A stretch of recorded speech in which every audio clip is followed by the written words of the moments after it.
Welcome to the Super Gamer Podcast. Welcome to the new Super Gamer Podcast, episode 153.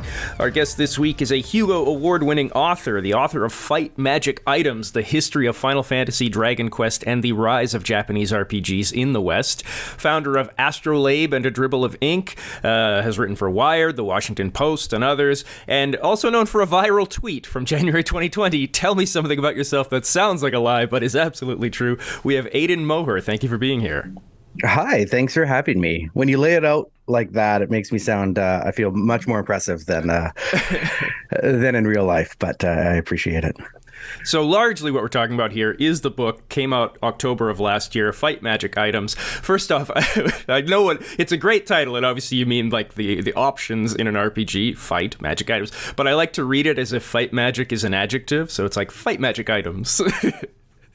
Absolutely. I think that's what's kind of fun about the title. Like it resonates with anybody who's played Japanese RPGs or RPGs in general, even, D&D, but it also like people have a lot of fun with that as well. Like, that there are magic items roaming around that you have to fight, which like, honestly, in RPGs, like you do. So it kind of works in that way. And, if you look at the cover, they really went like all in on that, the visual treatment. So it looks like an RPG, like turn-based menu system to kind of give that impact of like, okay, this is like fight magic items, like you find in pretty much every RPG. So it was fun. We went through a few title revisions during the drafting process, but Fight Magic Items is what I pitched it as way back when to Eric Smith, who's my agent now. I pitched it to him as Fight Magic Items, got picked up as Fight Magic Items. The title changed a few times during writing, but we ended up back there at the end, and I love it. What are some of the titles that didn't make it? Oh, off the top of my head, for like quite a long time, probably half the drafting process, it was called Save Points, which was more generic. And I think at that point we wanted something that would maybe like appeal to, people who were a little less familiar with Japanese RPG or RPG, sort of like tropes and structures. But then, as the book went along, it was like, no, you know what, this is very much for, maybe doesn't have to be people who, live and breathe Japanese RPGs, but it's people who know what Final Fantasy is or Dragon Quest is. They play video games regularly, so we were able to go with something that was a little more targeted at that audience. But yeah, it was Save Point. So like half my, my draft documents and some of my interviews and stuff are all labeled Save Points still, which is kind of funny.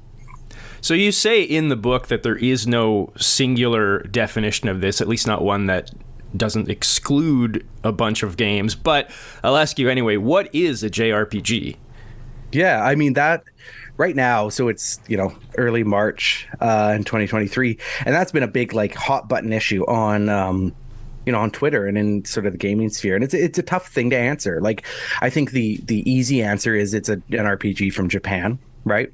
But RPGs from Japan have changed a lot since the first one started coming out, right? Like predating the original Final Fantasy and Dragon Quest, you had, Japanese RPGs that were in the style of, Western PC RPGs, computer RPGs. Those are RPGs from Japan. Then you have Final Fantasy and Dragon Quest, which sort of tried to take the Ultima and Wizardry experience and move it on, into a new environment, which was like, using this low-powered console from Nintendo, the NES, the Famicom, and bringing it into living rooms for, like a different audience. And that kind of shaped, I think, what a lot of people think of as a JRPG, right?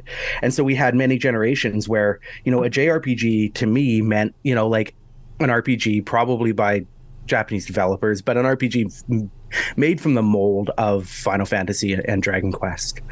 But as was kind of brought up on Twitter recently, like as we moved into the HD era, Japanese RPGs started to struggle on like home consoles, right? They thrived on handhelds, but they struggled on home consoles. And as Microsoft really ramped up, there was sort of like a push against Japanese games, and a lot of Japanese creators like Yoshi P, who's producing Final Fantasy 16, felt like it was a pejorative, that it was used as a way to like look down upon these games, like, oh, it's a Japanese RPG, I don't like anime, or I don't like this, I like this, like I like Skyrim, or I like Western style RPGs, and if it's from Japan, I don't want to play it. And so that's something I never thought about until this week. It was never used that way in my friend group. I've never thought of it, like we always would purposely seek out Japanese RPGs. We would be scouring the back of Game Fan magazine looking for the RPGs that were stuck in Japan and we couldn't get over here. And so like for us, it was always like, oh, give us more. Like, like if these are the, Japanese RPGs coming from the creators of Final Fantasy or whatever, like we want more of it. But, but then there's the other side of the coin that people felt like it was trying to put RPGs, especially in that PS3 360 era, into a box, and it was often used as a way to be like, oh, like, it's got anime, so it's got to be a Japanese RPG, so I won't like it. That was really interesting perspective for me, because I hadn't thought about it. I wrote this whole book and had never really considered, like, it's a Western idea, right? Like in Japan, they don't call Final Fantasy a JRPG, they just call it an RPG. Right. I don't know what they call Western RPGs, like computer RPGs. Like, do they have their own, shorthand? So for me, it was always like, until sort of recent years, it was a, I don't like labels. I don't like saying like, this is a binary, it's a JRPG or it's not. Like, I think we've reached a point now where like JRPG is like a set of ideas and themes and inspirations that you can sort of take and, adopt into other styles of game. I think it's something that you can, you can see influencing media outside of video games now. Like, I've written for Kotaku about how much Japanese RPGs in the 90s have influenced like modern science fiction and fantasy writers. And so I feel like, JRPGs, as sort of created by Sakaguchi and Yuji Horii in the 80s, has become something more than just like a singular bucket. That's, something, a game goes in it or it doesn't. And, it has to be one or the other. I think it's something that can be like looked at much more broadly than that. You look at, Final Fantasy 16 is coming out, and it adopts like, character action stuff like from Devil May Cry. It's adopting like ideas from fighting games, right? It can have all of that together in there. And so I think the definition of Japanese RPG is changing a lot. It's no longer like, they don't have to look like Final Fantasy 1 or Dragon Quest 1 anymore. They can they can take ideas from the whole history of the genre and pull them in and be inspired by that. And I think that's better. Like, not having to label things in a binary method allows us to explore more kind of creative boundaries of game design and narrative design, and that's better for everybody. It's better for creators, it's better for players. And it doesn't, labels, as was the point of the conversation on Twitter, labels are often used to exclude, right? Like, they're rarely meant as a way to like bring people in, right? We use JRPG as an identifier, being like, hey, like, I saw this JRPG in EGM, like, it looks awesome. It's, working designs is bringing it over. Like, that's going to be right up our alley. But other people use it in the opposite way of like just dismissing games that they might have liked otherwise. And I think, like, evolving what the phrase means and how we use it is only going to be a positive going forward. And I mean, the gray area, and you meant this is in the book as well, the gray area has kind of always been there, like Zelda, for example. It's got a lot of RPG elements, but would I necessarily, like you, I probably, if you were to ask me, is that a JRPG, I'd be like, no. But I mean, it's got a lot of it in there. But the reason I bring up Zelda, actually, in one of your blog posts, you write LTTP, and I'm reading it, and knowingly I say to myself, I'm like, Link to the Past. But no, this means late to the party.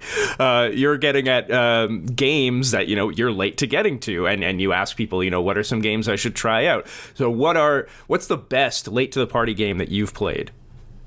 Oh, man, I've played so many. So, like, in my newsletter, Astrolabe, every issue has a column called Late to the Party, LTTP.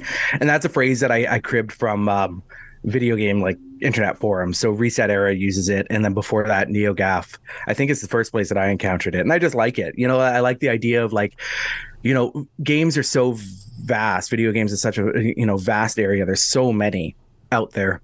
And that's sort of like a central narrative of the book I've written is like, we all have our own journey through video games, right? Like, you may not have played the same JRPGs growing up as me. You might not even have played Japanese RPGs at all.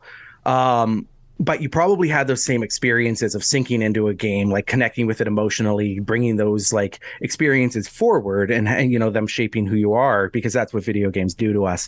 And so Late to the Party in my newsletter is an opportunity for me to go back and find games that are important to other people and like play them for the first time. And so I've got to play, probably like for me, the most, appropriate one, or the one that I like glommed onto the most, was Phantasy Star 4, because I was a Nintendo kid. So despite like loving Japanese RPGs, I never really played Phantasy Star or really knew much about it until I started writing my book and doing a ton of research and playing the games. And along the way, Phantasy Star 4 is one that I ended up playing for Late to the Party, and it was just like, it blew me away because I think of the Super Nintendo and Japanese RPGs in the 16-bit era is like synonymous.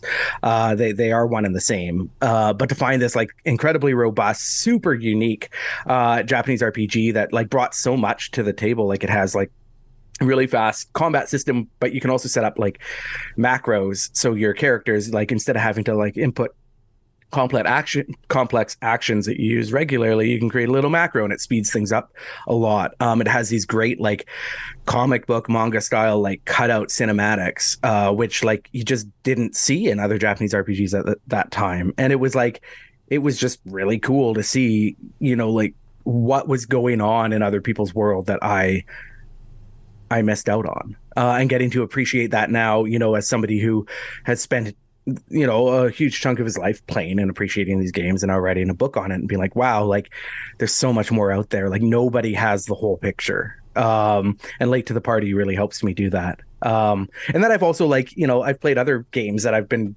really sort of tickled by. The Avatar: The Last Airbender action RPG on the Game Boy Advance is really good. Like, I loved Avatar, but I never would have bought that back in the day.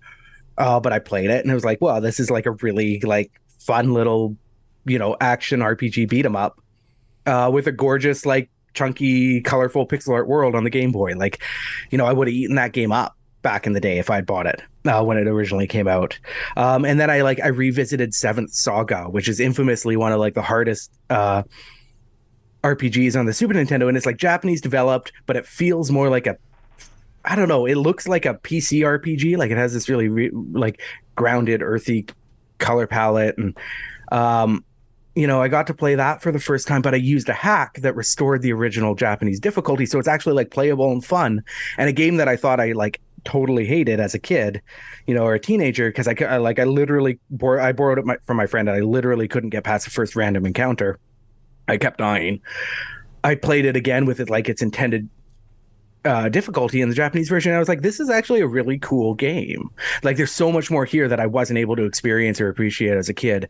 And so, like, going back, and I'll play these games for an hour and then write up those impressions, and I often go to Twitter to find out, like, to get suggestions, or I'll put a poll up there. And so, like, the games I'm playing they always have something of value, because they're always games that are important to people, important enough to suggest when I do like an open call for games, or important enough that, a volume of people have voted for it among, 3 or 4 other games.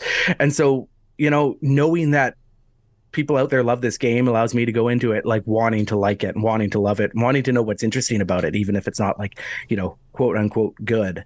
So that's been really fun. And then checking out like, fan hacks, fan translations. I've done Final Fantasy VI Brave New World, which is really cool. It's like a total like system overhaul, like retranslation of Final Fantasy VI, which is really interesting.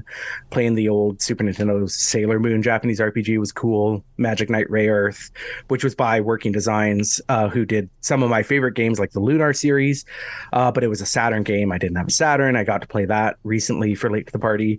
So it just, there's just so many gems out there that even though I've been playing games and I have a very large collection of retro video games, like, these are experiences I just didn't have as a kid, and being able to revisit them has been magical. So back to the book, you call yourself early in it, you say you're an unreliable narrator, and you say the hope the book will help the reader understand what it was like being a young JRPG fan in the early days, watching it grow, blah, blah. Why do you think that's a story that should be told? Well, because I think that, like, Japanese RPGs have been hugely influential since the mid-90s when Final Fantasy VII came out. They've influenced video games, obviously, in big ways, and we're still seeing that. Final Fantasy went on to create movies, right? And Final Fantasy 13 brought in like, all sorts of multimedia. So like, broadly, I think that we're seeing that as video games mature, they're becoming just like, they're just part of pop culture. So I'm in my late 30s. So I grew up in the 90s playing these video games with my friends. And like, my generation is the first generation really to have like a world with video games. Like none of us remember a world before video games. And so they aren't new, right? They aren't like trying to earn our approval. They just are. They're like books or film or TV or, music. They're part of the entertainment sphere and the pop culture sphere. And so, like I said earlier, I wrote a piece for Kotaku about how much modern like science fiction and fantasy literature is, just as influenced. There are so many authors out there, myself included, who are just as influenced by Hironobu Sakaguchi or Masato Kato or Yuji Horii as they are by Ursula Le Guin or Barbara Hambly or J.R.R. Tolkien.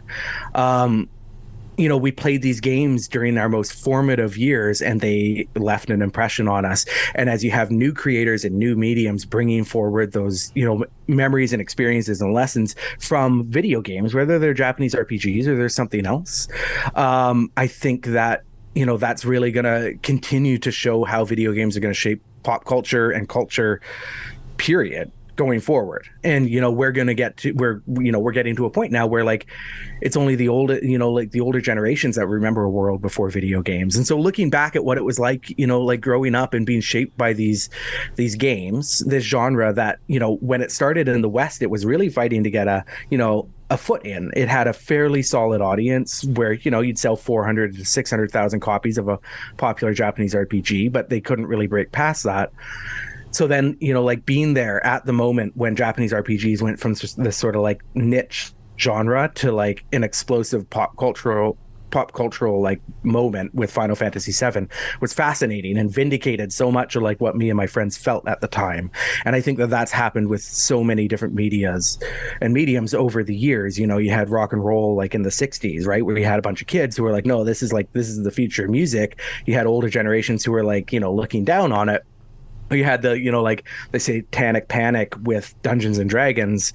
But Dungeons and Dragons has only become bigger and bigger, right? And so you have these moments where you have these younger generations who recognize where the future is and they connect tightly to that. And that was a story that I wanted to tell. And, like I've caught a bit of flack for that comment in the book about being an unreliable narrator, but that comes back to what we were just saying, that like I'm unreliable in the way that I can't speak to like everybody's objective experience, right? Your experience and my readers' experiences are different because we played different games. We found Japanese RPGs at different times, and got, had a different path. We walked on different paths through the genre. I'm going to assume somebody reading the book probably has an interest in Japanese RPGs, but we got to where we are now, along a different way. And there's another version of the book that somebody could have written that like, focused heavily on games that I didn't. And that would be just as valid because at the core of the book and the story that I really wanted to tell was that story about people and the emotions that we have, the emotions people have creating games. Like, why did these creators want to make something new? Why did they adapt Western computer RPGs in the way that they did? What inspired them about Ultima and Wizardry to create something brand new? And now how have those games inspired the newest generation of creator? Because now we have like, quote unquote Japanese RPGs or turn-based RPGs that are very obviously inspired by stuff like Chrono Trigger or Final Fantasy. So we have games like Chained Echoes, which came out at the end of last year and was incredible. We have Sea of Stars coming out later this year. They're very obviously like based on 16-bit golden age Japanese RPGs, but they're made by Western creators, right? So they're like, what was that story there? Like, how did these feelings and these experiences that people had along the way as creators and fans, and then, in turn, fans becoming creators, like where is that story? Like, why is it so important that it's created this, this heartbeat within our culture? And so that's the story that I wanted to tell. And, like the best way to tell that was to tap into my experiences and my emotions as a fan, because I lived through it. And I wanted people to feel that and see how like these games impacted people just the same way that the best movies and books impacted people during especially formative years. But, moving into as we, as we grow older and, we're working in careers and, now you're seeing companies like companies like Square Enix who are like tapping into, I'm pretty sure they're specifically releasing stuff like Final Fantasy VII Remake now because, me as a 39-year-old, I have two little kids who are getting into video games, and it's the perfect time to use me as a jumping off board to get my kids into Final Fantasy, right? Like, I've been playing Japanese RPGs forever, and I've never really stopped. But for a lot of people, it's like, oh yeah, I remember Final Fantasy VII. I love that game in high school. Like, I'm going to pick that up, even though I don't play JRPGs. I don't play RPGs. And then you introduce that to your kids, right? Because I love sharing games with my kids. And so being able to like share not only like a new game, but like a game that really means something to me, to my kids, is just like, that's sort of next level. And I think there's sort of like that like leveraging of nostalgia of like elder millennials, young Gen X, who have spent a bit of spending power, but also kids in that next generation of gamer. Like, I think that all ties into the idea that like, like we like to share these memories and these emotions and these experiences together. And that's what really forms the heart of the book and the story that I wanted to tell. We are a very similar age, and I also, I grew up right from when I was like 4. I had an Atari, so, video games, I knew immediately, like, oh, this is my thing. And I grew up, like you say, we grew up, it was just always there. It's not like it was new to us as we grew up. But it's funny reading the book and kind of reflecting back on my formative years, and one thing that really I struck me is you mentioned how dialogue heavy these games kind of necessarily were, and I realized like my own writing and reading preference is heavy dialogue. Like, I really don't write a lot of description of things. I just talk, and I'm wondering now, like, I wonder if because I love games so much, if that's what led to that. Yeah, I mean, I wouldn't be surprised, right? And like the way that like there's a lot of abstraction in older Japanese RPGs, like, they had the low resolution pixel art, and artists were able to do magic with that, but there's still so much that happens in your head with those older RPGs, right? Like you're still interpreting like, like icons on a screen that then create a picture in your head. And that's so similar to writing and reading that, I think like that's storytelling method, whether it's like, a preference for dialogue or whether it's a preference for like, big set pieces and structure from video games, like all of that like leaves an imprint on us. And I'm working on a novel right now, and when I was first drafting it, so I wrote the first draft a while ago, and then it kind of sat unfinished and I was kind of unhappy with it, and like I was really trying to chase like what was kind of popular at the time, so making it a little more grounded or a little more realistic. Joe Abercrombie, George Martin, like Game of Thrones was still huge. I was like, it just isn't really working. And then at a point, I got into a conversation with some people on Twitter, some friends in publishing, and they were like, no, like, you got to write the book that you want to write. And that, like, if it feels like it wants to be like, you want your comp to be Final Fantasy, go for it, do that, lean into it. Because like, if you want to write it because of your experiences growing up, other people out there are going to want to read it. And that's what I discovered. And so that sort of led me to writing the Kotaku piece, because I was like, you know what, like if I was inspired by these games, and that's seeping into like the fiction that I'm writing, that happened to other people too. Like, there's no way I'm the only person out there.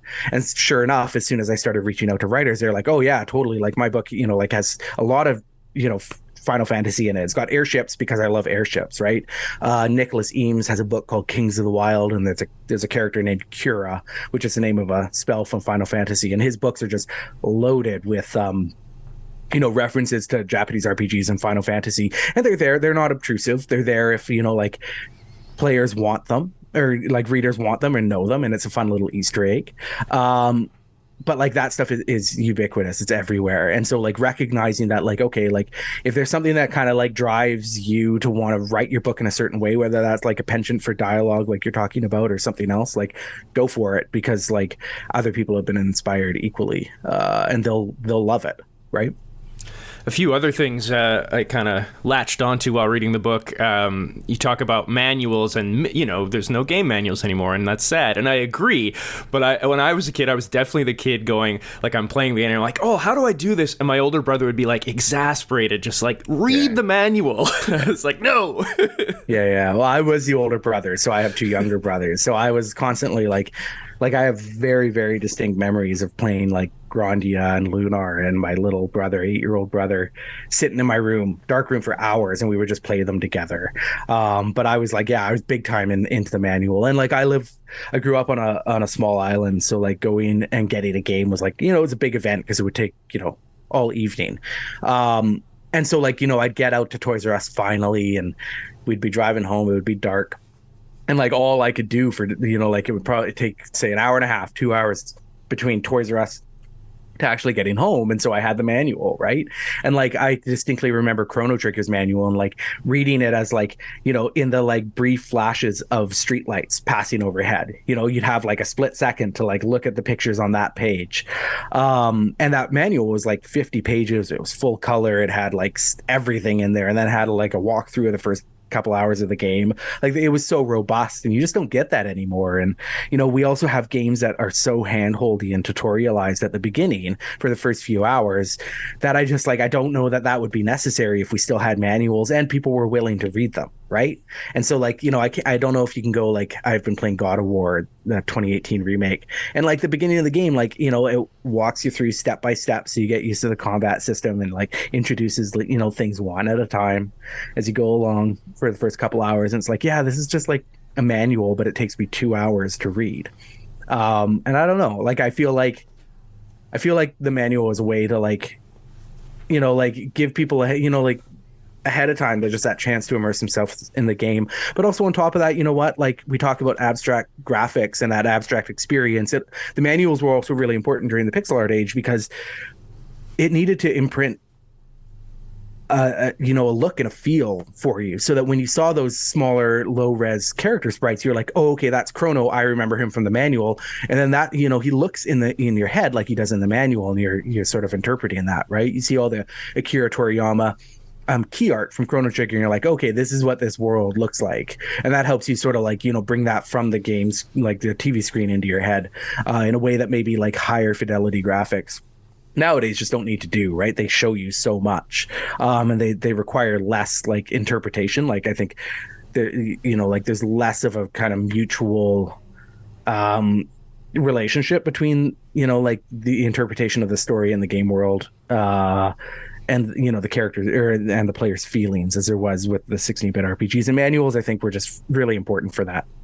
Manuals also would give a cool sort of like extra tidbits about characters. Like I can't think of a specific one, but I know like in Mario Kart it would be like, oh, Bowser's racing because of this. It'd be like, oh, neat.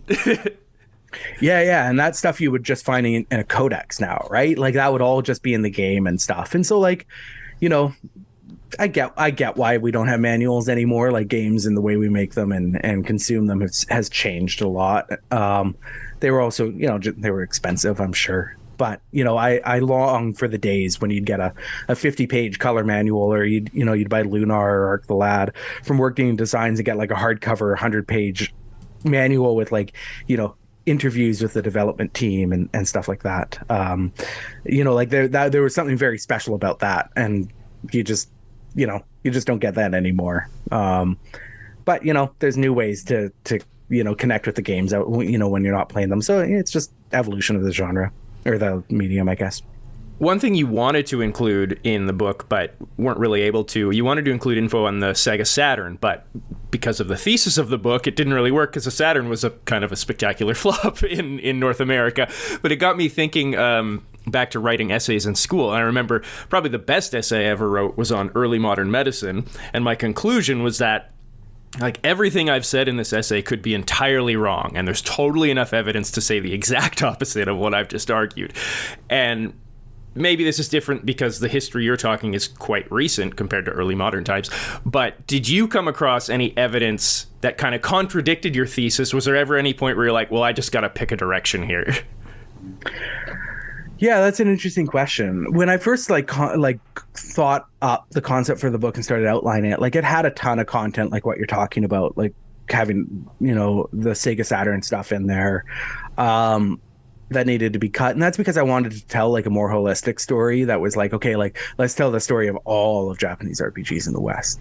But as I got writing the book, the final version of the book is quite a bit longer than what I pitched. So even having to cut stuff out, I ended up putting a lot in there that I didn't originally plan on.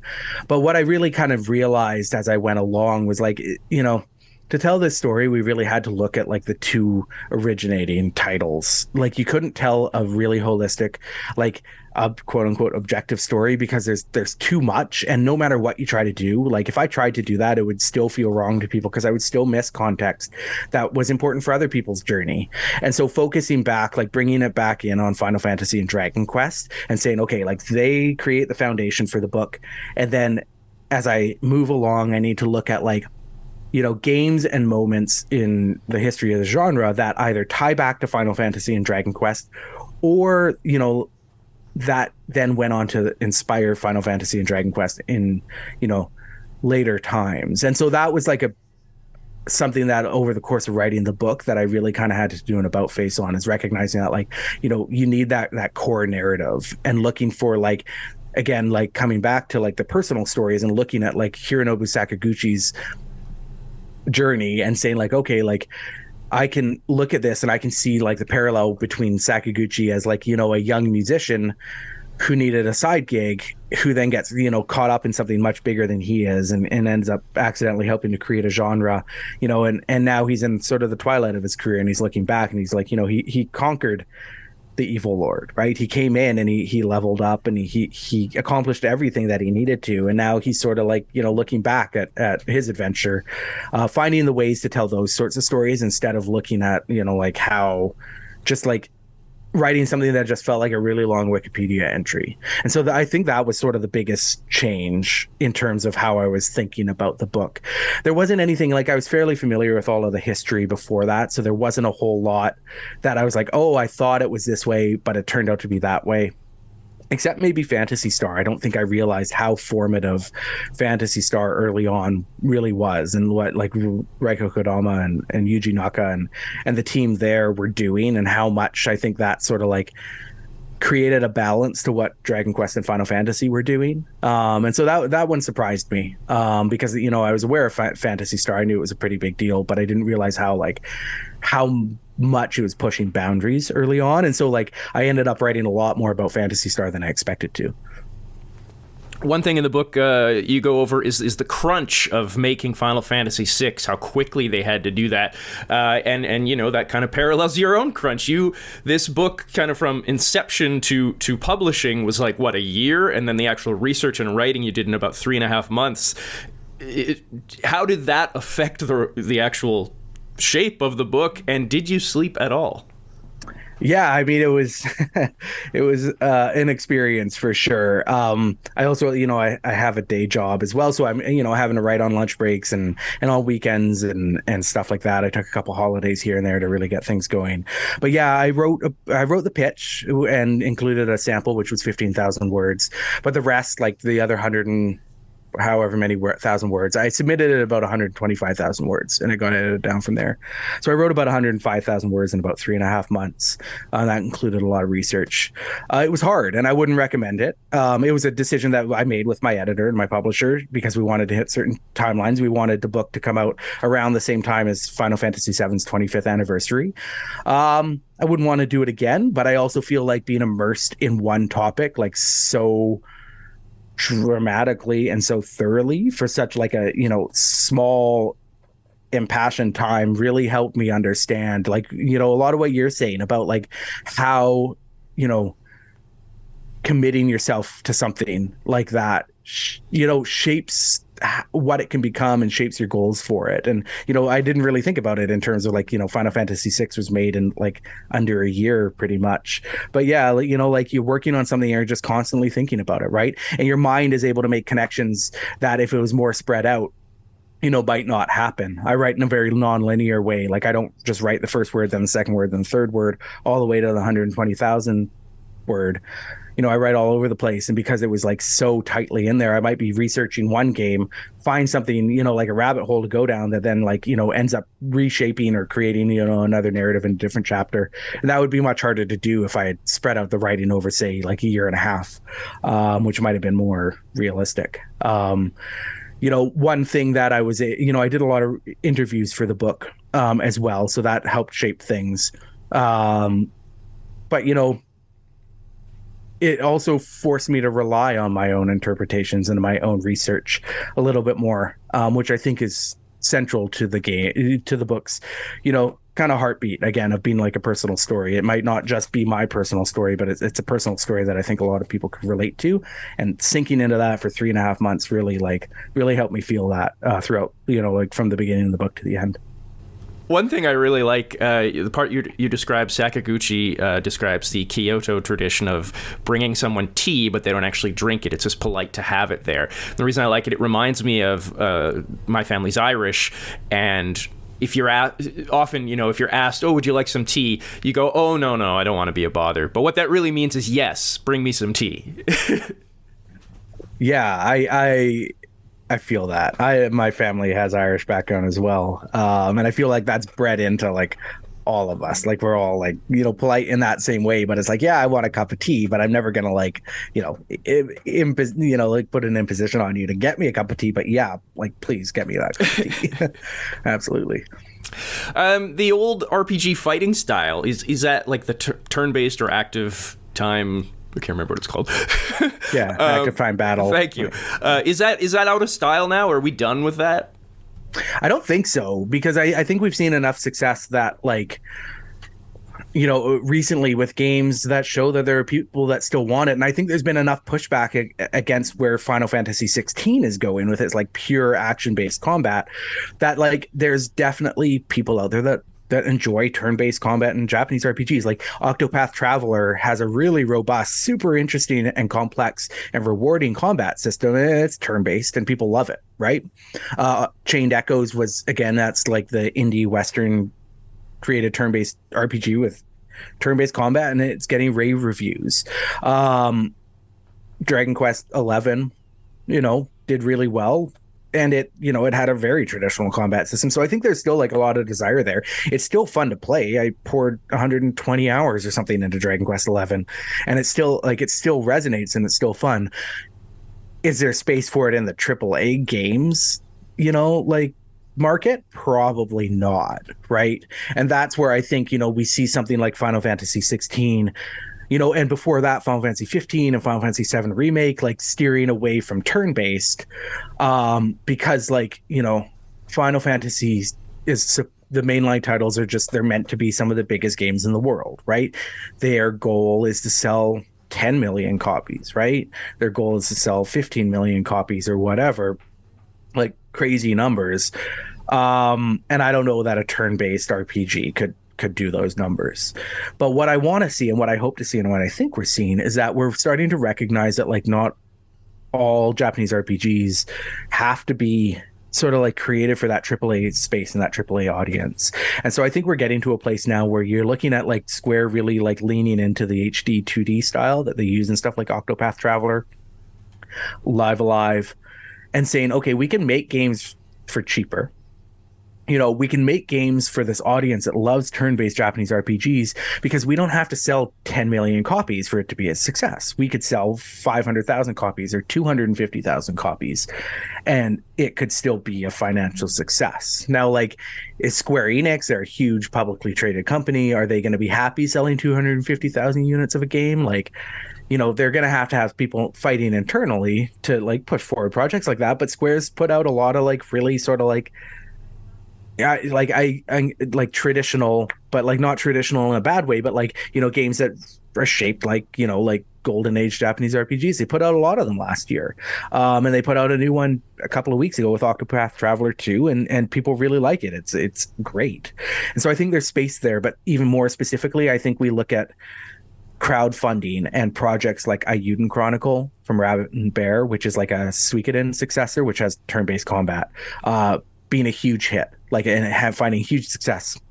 on Kickstarter. I think we look at, again, Chained Echoes, which I keep bringing up, Sea of Stars, which I mentioned earlier. These are all indie studios creating classically framed Japanese RPGs with turn-based combat for like an audience that, like, yeah, maybe there aren't 10 million people that are going to buy them, but there's, if you can find 1 million people or 500,000 people that are going to buy every turn-based, like good looking turn-based Japanese RPG style game, I think you can really carve a niche out of that. And I think that like crowdfunding and the idea and the acceptance finally that Japanese RPGs are no longer like the big genre. Like they've been surpassed in terms of like wide popularity for like big sprawling games by open world stuff, right? Like there's Horizon out there, there's the Assassin's Creed games, Breath of the Wild's coming out, Elden Ring. Like those are the games, like if the mainstream audience wants a big sweeping epic game, they're usually going to those open world sort of like RPG light style games. Final Fantasy 16 is going in a different direction, right? It's becoming less of an RPG to kind of chase after that same audience, which is funny, right? It's almost like, all AAA games are sort of becoming the same game, but that frees up creators of Japanese RPGs to be like, you know what? Like we don't have to chase the Horizon fans or the Elden Ring fans or the Breath of the Wild fans. We can find the people who really like what we're doing and create games for them. And I think that'll make better games in the long run. And it will really satisfy people. Like if you're upset that Final Fantasy 16 is turning into Devil May Cry, like I get it. That's not what I want Final Fantasy to be. But Square also served up Octopath Traveler earlier this year. Like it's not like they've left that ideology out to dry, and like the more the better. I think I'm really curious to see what Dragon Quest 12 does, whether it sticks to something that's fairly traditional and turn-based, or whether it tries to reinvent things as well. But I mean, there's opportunity for all sorts of games out there because games are just getting bigger and they're just getting more popular, and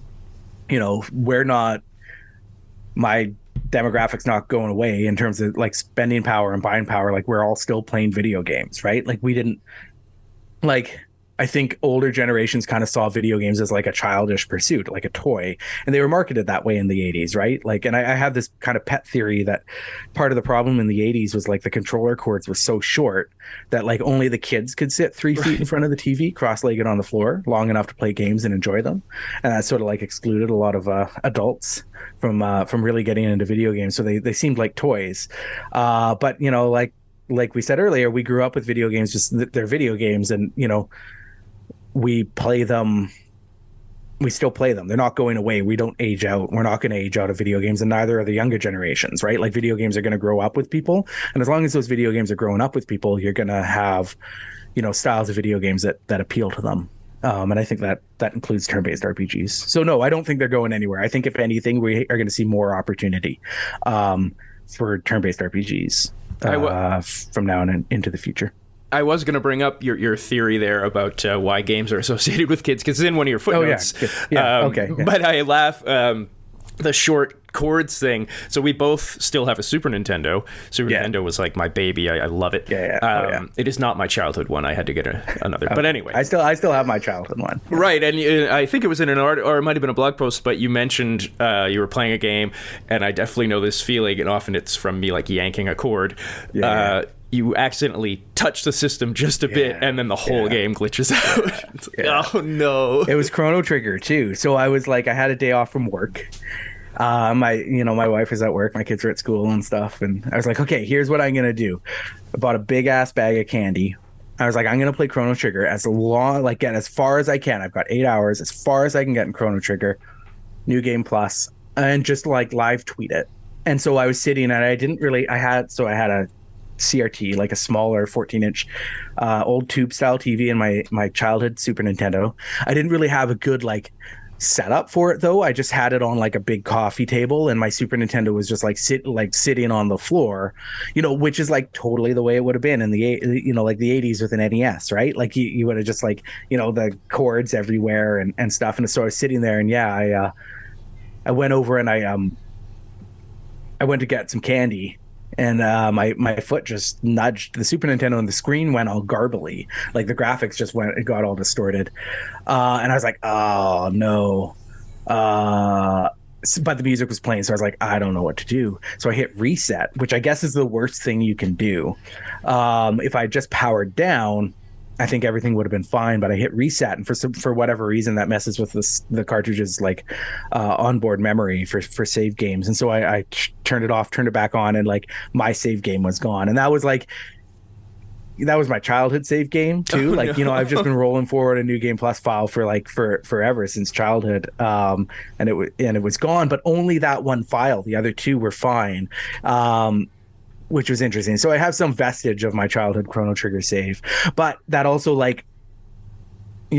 brought me back then to 20 years ago, 25 years ago, when we had like one copy of Final Fantasy VI among me and my friends, or 4 or 5 of us into Japanese RPGs, and it was sort of making its rounds, right? And so one of us had finished it, and then it was my turn, and I played through it, and I was at the final castle, Kefka's castle at the end, Kefka's tower, and I saved, but I was at a friend's house, like we were all hanging out at a friend's house, and I saved upstairs and went downstairs just to hang out or whatever, watch TV with everybody else, and then my other friend, who was like next up in line to borrow it, came down and was like, oh, Aidan, I'm so sorry. Something happened and like the game glitched and now your save game is gone. I was like, bullshit. Yes. You can't just accidentally wipe out one save file. And it just happened to be the guy who was borrowing it after me. So I carried this with me. And so and then he got the game. I had seen the ending, I think, when my friend had beat it before. So I just passed it along to him, and I carried this with me for 25 years. And then when this happened with Chrono Trigger, and I nudged the console, and sure enough, the one save file got corrupted and erased, I was like, oh, he was telling the truth. He wasn't lying to me all that way back. I'm still then. not sure. And it was wild. So that was a pretty heartbreaking experience, but I learned something, so I suppose there's some value there. If the Vancouver Canucks were a JRPG, oh my gosh, who would be in your 3-person party, and who would be the fighter, the magic user, and the healer? Okay. Well, so they'd have one good character, right? So you'd have Cloud, and then you'd have a bunch of really bad characters, which would be the supporting cast. You'd have Edward from Final Fantasy IV, and gosh, who else is horrible? Oh my gosh, I can think of characters I don't like. I'm trying to think of characters who are just completely inept in combat. If you prefer, we could do all time. So what was that? If we prefer, we could do all time Canucks. Oh my gosh. Oh well, all time Canucks. Okay, and if I taking it seriously and having fun with it, I would take I gotta rep Chrono Trigger, so I'd probably take Marl. No, I'd take Luca from Chrono Trigger, not because she's the strongest, but she's just rad. I'd have to look at Lunar, which is another game. So I'd have Luca would be a high flying, high offense winger probably. Then you're looking at Lunar, and you want somebody who's pretty steady and defensively responsible. So you'd look at Jessica, because she could heal. And she could she could cause some damage as well. She was pretty physical. So Jessica from Lunar would be a good defensively responsible center. You want another kind of glass cannon winger. Gosh. So I'm actually wondering who the players would be. Who would be the Luca? The actual who would be the Jessica? Okay, the opposite. Okay. Oh my gosh. Well, you'd have to have the Sedines, right? They would form Edwin and Sabin. Yeah. There we go. Yeah, your Edgar and Sabin would absolutely be the Sedines. They're just so important in terms of the team's history, and just watching them was such a pleasure on the ice. I think as well. And then if you have again you have a glass cannon mage, right? Deals a ton of damage, doesn't really play a lot of defense. So you're probably looking at Beret. I was thinking Beret. Beret could just do so much damage. I don't actually know how good of a defensive player he was. I wasn't really young enough or old enough at the time to really care. And at that time I was actually like an Oilers, and I was a Gretzky fan at that time. But yeah, Bure would be the glass cannon mage, right? He could do so much damage. And then you want to have your tank. The Canucks have never haven't they've had some good defensemen. They haven't had all-star, all-time Hall of Fame style defensemen in their whole history. So I mean, if you're looking for you want your tank, you're looking for guys like Chris Tanev. I guess Willie Mitchell was really strong defensively. Dan Hamhuis, that's my generation of Canucks. But even then, you're I don't know. You still want, if you're going up against Sephiroth at the end of Final Fantasy VII, you want somebody, I think, a little juicier than that. But Canucks just never really had it, right? Well, you said or Luongo, I guess. Luongo could be your tank. He's your goalie. Luongo would be sort of fill that tank role. You said you used to be an Oilers fan, which that's good, because I thought we were about to have beef when I now admit to you I'm a diehard Oilers fan, always have been, despite being a Winnipegger. But my favorite player of all time, much to the chagrin of any Canucks fan, is Mark Messier. Come on. We have the same first name. When you're a little kid, that means so much. Yeah, that's fair. That's fair. No athlete ever had my first name, so I got to pick. And I picked Gretzky. So I grew up I was born in Edmonton. Oh, okay. Moved to BC when I was very little, and so I always had that connection to the Oilers. And of course, Gretzky was great. And so I, first and foremost, I was a Gretzky fan. So when he moved to LA, I became a Kings fan for a while. And then as his career started to wind down, and in Vancouver, you had the West Coast Express, so Marcus Naslund, Todd Bertuzzi, Brendan Morrison, really ramping up. That was sort of when I transitioned over from being a Gretzky fan. I didn't really want to the Rangers, I don't think, when he went there. So it was I kind of transitioned over into being a Canucks fan for, a good time, then a painful time, then a good time, now a very, very painful time. It's a rough time for Canucks fans. Oh my gosh. How much time do we have to talk about hockey? Right. But yeah. So there we go. The Sedins, Bure, and then Luongo as a tank in the back. I think it's a formidable group. No love for Trevor Linden, though. Yeah, I like Linden. But again, his best years came when I wasn't as big of a Canucks fan. And then he got traded away, and he was on the Islanders and the Capitals. Because of Mark Messier. Yeah. But I definitely was aware, I have no love for Mike Keenan, and that was that whole era. So that was also it was hard to like the Canucks during that time. So it was weird. It was only once, you moved into the Mark Crawford era with the West Coast Express. And then you had Matthias Ohlund as one of the young defensemen and stuff. You're okay, I can see hope for the future of this team. Then they had all their success, transitioned into the Sedin era, had a lot of success, and now they're just in a kind of a dumpster again. And I don't know what they're doing, but. All right, but back to games. We got a couple more questions left. In your article, Move Over Oprah, video game book clubs have arrived. You talk about playground stories and tip swapping. And I've discussed this several times on the podcast before, and at the risk of sounding like an old man, it is sad that can never exist anymore. With the internet, there are no rumors, there's no hidden secrets. You just type it into Google, you find everything. But that, I realize, it's one of the things I love about the narrative of FromSoft games, is nothing is really overt ever. Even the wiki pages is just pieced together narratives that people think they've figured out. And I guess that's the only way you can really still have secrets in games. Yeah. I mean, I bought Elden Ring last year. I wasn't planning on it because I've bounced off Souls games in the past. And so I wasn't really planning on it, but the hype and George Martin's, contributions, I was okay, I'm doing it, I'm buying it. And then I sunk 160 hours into it and platinumed it, and I just fell head over heels for it. And that was absolutely one of those experiences in those times, because I was playing it at release. There wasn't a lot of information out there, right? It's such a huge game, and it's so obtuse in the way that it conveys information to the player, purposefully and carefully. But like you couldn't just have a wiki full of all the information right off the bat. And so like there absolutely was like that experience of having to like, reach out. And it wasn't my friends in real life necessarily, but reaching out to friends on the internet, be like, how do I do this? Or what do you suggest for that?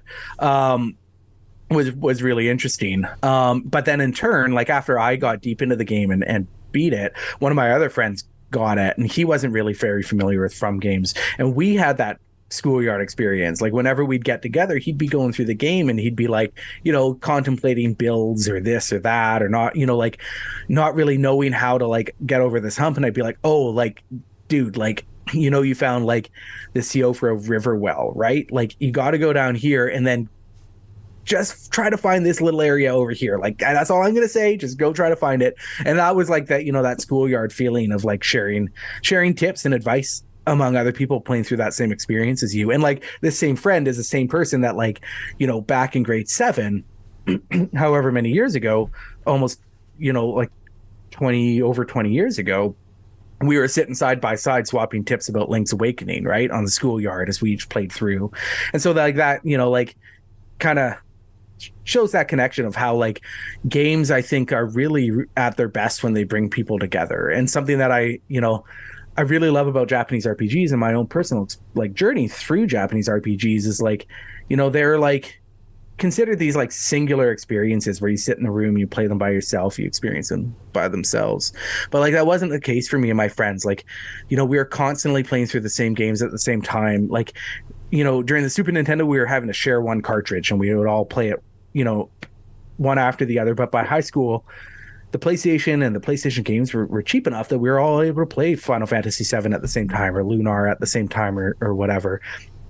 And so like, we'd all be moving through it about the same pace, and we'd get on the school bus the next morning and be like, hey, like, how far did you make it? Like, no spoilers, but like, did you get to this boss? How'd you do? Like, and that was something that really kind of bonded us together, and to the point where like, and I've talked about this in the book and elsewhere, but like I would haul I gamed on an old Commodore monitor, and I would haul it over to my friend's house with my PlayStation, set up our TVs back to back, and we'd hang out for hours through the night playing our own copies of Lunar or Xenogears or whatever. And just like, we'd be at different parts of the game, but we'd put our TVs so we couldn't see each other's screen, and we'd just play and hang out, right? Like, and that sort of social experience is really like defining for me, because, like these big adventures, these big feelings that we have just become better if you're able to share them with people. And I think that that's something that Elden Ring did really well. Is like everybody struggled with Elden Ring. It's so hard. You need all the help you can get. There's the saying about raising kids that it takes a village. And I think that Elden Ring took a village a year ago when it came out. And I don't know that every game can replicate that, but I think it showed that can still happen even in 2023, even with the internet, etc. I know Jason Schreier talks about, as a member of the press, he had to play through it before there was any, like public information, right? Like he was playing before there could possibly be any wikis. And so like, you're hopping on your work Slack, trying to connect with the other people playing the game at the same time. And he's talked about how rewarding that experience was as well. That's cool. That they get a very unique experience. Darn those press people. Yeah, I know. You are anti Chrono Trigger remake, but pro re-release. Yeah. But let's be honest, if they made a remake, you'd buy it, right? Oh, 100%. I played through it many times, assuming it was good. Yeah, I mean, like my stance on older games is like most of them don't need a remake. Because to me, the key is accessibility. I want these games to be out there so that people can play them and buy them. Like that is foremost the most important thing. A game like Chrono Trigger, I just feel like it doesn't need to be a modern experience. Like I don't think it benefits from being, getting that Final Fantasy VII treatment. It was such a like polished realization of like the 16-bit golden age that like it doesn't benefit necessarily from making it into something more modern. Final Fantasy VII, on the other hand, I felt like the remake was important because like if you go back and play Final Fantasy VII, and I did like while I was writing the book, I played Final Fantasy VII, I played Final Fantasy VIII and a bunch of other games. And like Final Fantasy VII very clearly feels like a tech demo. It felt like a team that was transitioning to like a new way of making games with a lot of big ideas, but not a lot of like really high end understanding or polish on how to make them. You go to Final Fantasy VIII and like, say what you will about Final Fantasy VIII and its story and like, the junctioning system and stuff, but like technically it's just like such a leap and bound ahead of Final Fantasy VII. You can really tell that the experience they gained on Final Fantasy VII really like started to show in 8, and then by 9 it was like getting back to being like this really polished high-end experience. 7 needed some help. It's not a great game to play through these days. On its own, especially if you don't have sort of the nostalgia for it. And so I think it was perfect for a remake. Chrono Trigger just holds up. It just needs to be accessible. And so like the Steam version is really good now. It supports widescreen. It has like, original texture or like original sprite graphics. It has like, retro font options. The UI still feels a little janky sometimes compared to the original, but like it doesn't have the mobile UI anymore like it did way back when.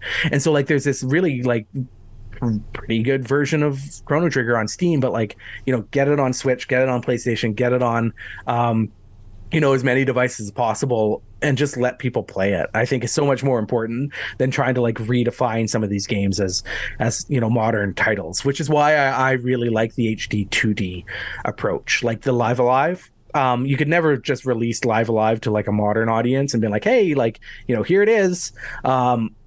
But you have the HD 2D version from last year, and it's like it feels like Live Alive. Like it's the same game structurally. Like it's got an official translation, but it's like the stories are the same. Like it's got the weird robot one where there's like no combat. It's got like they didn't try to like redefine what it is or at its core. But they were able to use a new engine that like brought that experience forward in a way that was also appealing maybe to younger players or players who want something to feel semi-modern. So I do like that approach. If they remade Chrono Trigger, I'd probably personally just lean towards something leaner like the Live Alive remake rather than like a Final Fantasy VII remake. But what I want to see, like if you're going to put that much effort into a game like the Final Fantasy VII remake, like it's either got to be Final Fantasy VII or like make me something new, right? I want to see us continuing to push forward and exploring new ground rather than just like rehashing too much of the past. When it comes to like, the budgets and the resources required to do high end remakes. If you could write the novelization of any game, what would it be? Oh man. Well, so some of the games that I'd pick have novelizations technically, but they're Japanese. I'd love, like, I think Lunar Silver Star Story Complete would make a really fun like middle grade novel. It just has like that structure that would support a novel because it's it's very sort of episodic based. You have the journey of like a very proactive hero and Alex who like so often like protagonists in Japanese RPGs are reactive. Like something bad will happen to them and then they have to react, and the villain sort of drives the plot forward. But like Alex, the hero of Lunar, drives the plot forward. Like he wants to become Dragon Master and he goes after that, and he actively chooses to participate, especially in the beginning of the story. And I think that would make a really good like middle grade book. And then you track down 4 dragons, and then you have like a really emotional ending, and I think that would be really fun. But there is a Japanese novelization of it, so that one might not count. And then I think, oh my gosh, there's so many good ones. Yeah, I don't like. There's some like Nier that I love dearly, but I don't know that you could do it as a novelization. As well, I'd probably look to some of those older ones that really have a lot of heart and soul. So like Grandia, I think, could be another really good like novelization, because it's like got this like sense of momentum and adventure that would make for like a really fun fantasy novel. Games like a lot of the Final Fantasy games, I don't know would work really well as a novelization. I think you'd have to like really kind of change the approach to the story, the structure of the story to make it work as like a linear experience, especially like the later ones. Like Final Fantasy VI, it has so much non-linearity in it. Like how would you even write the back half of the book, right? Like you'd have Celes, and then you have to pick like, okay, who's the team she's going to assemble. She can't go around assembling all 16 characters or however many it is. Like, you can't have her like a chapter of her going into the Narsh mines to get Mog and Umaro, right? So you'd have to cut stuff out. Yeah, so I would go with like adventure, sort of like fairly straightforward adventure driven games like Lunar and Grandia. I think they'd make really good middle grade books. All right, I'm going to let you go, but I wouldn't be doing my job if I didn't ask. Yeah. Anything you can tell us about your upcoming novel? Yeah, I'm working on it. It's actually like I've written a fair bit of it. It's all outlined.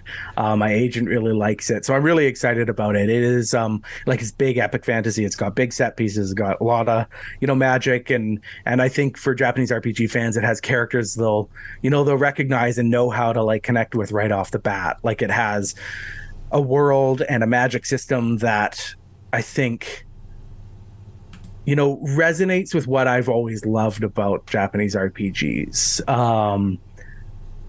It's got airships, which are, obviously like, a part of RPG lore, but also change the way that you have to write your story, right? If people and your characters can zip around the world, overnight, that changes the way that you structure something like an epic fantasy book, right? There's a reason that not a lot of epic fantasy novels have airships. Video games, you need them because you need to travel fast, right? You don't want the player to have to backtrack through the world.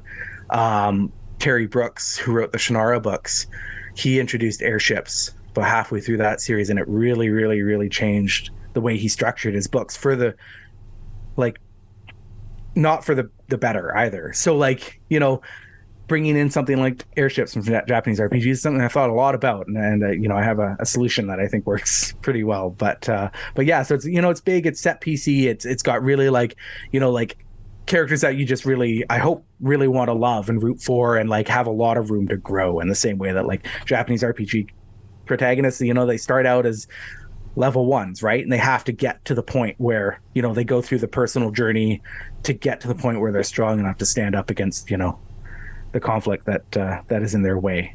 So yeah, I got to finish writing it. I'm actually writing a nonfiction book right now that I cannot talk about. I did sign a contract for it a couple of weeks ago, but there will be news on that. It's coming along really well, and it'll appeal heavily to people who like Japanese RPG history, to people who liked fight magic items and the story of like people who create things and the stories of like how games come together. So I'm excited to announce that whenever I'm finally able to. It's coming along very, very well. All right. Well, our guest is Aidan Moher, Astrolabe, ASTROLABE AidanAidanMoher.com. You're also a dribble of ink on Twitter. The book is Fight Magic Items: The History of Final Fantasy, Dragon Quest, and the Rise of Japanese RPGs in the West. Pardon me. Aidan Moher, thank you for being here. Thank you so much for having me. This has been such a fun deep dive into the book, but also like Japanese RPGs as they were, what they're going to become, and I appreciate that opportunity to really think about some of this stuff and talk about hockey. I've never got to do that on an interview about the book before, so that was perfect.